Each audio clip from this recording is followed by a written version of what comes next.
What are your strengths and weaknesses? Sir ये सबसे चूतिया सवाल है सर। सबसे पहले तो स्ट्रेंथ है ही नहीं।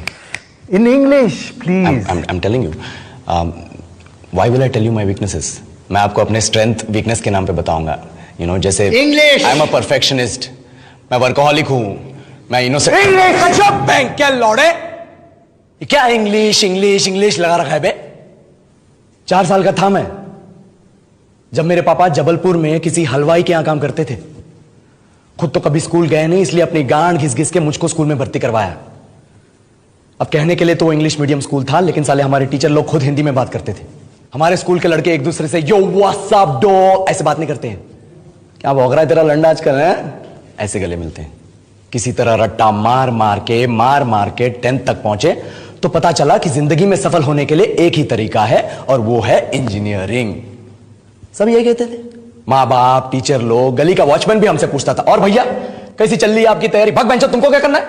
इसलिए हमारे स्कूल के बच्चे हम सब पहुंच गए बकरों की तरह। मैं IIT, मैं NIT।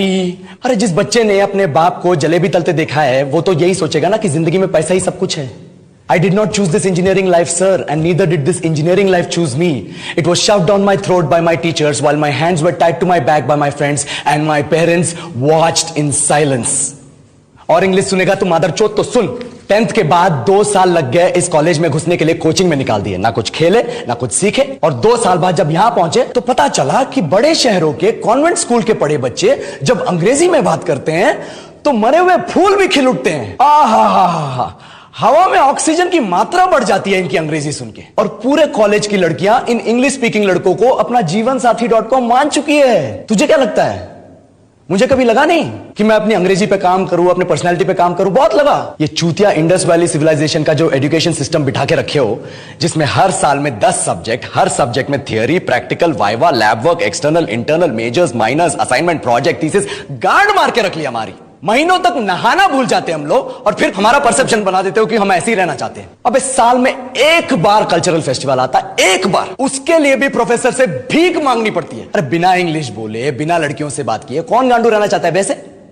पर टाइम कहां है कुछ सीखने के लिए? लगे पड़े कोडिंग सीखने, 3 लैंग्वेज सीख रहे हैं अलग अलग इंग्लिश छोड़ के। लेकिन जब प्लेसमेंट्स की बात आई तो सबको एप्टीट्यूड चाहिए, पर्सनैलिटी चाहिए, इंग्लिश स्पीकिंग चाहिए। It is not that we can not speak English, sir. We are just very conscious of our diction and our pronunciation, and we are not confident to speak in front of anyone else. If the curriculum was a little bit diverse, if the engineering colleges in our country focused on our all round development instead of functioning like a goddamn factory that is just mass producing robots by killing their dreams and handing out degrees, I would not be sitting here in this pointless HR interview, the likes of which exist only in our country. ये लो sir, बोल दिया मैंने 4 और line अंग्रेजी में। अब बताइए, क्या मैं आपके मल्टीनेशनल कंपनी के लायक हूं? Do I have the potential to be a slave of your esteemed organization?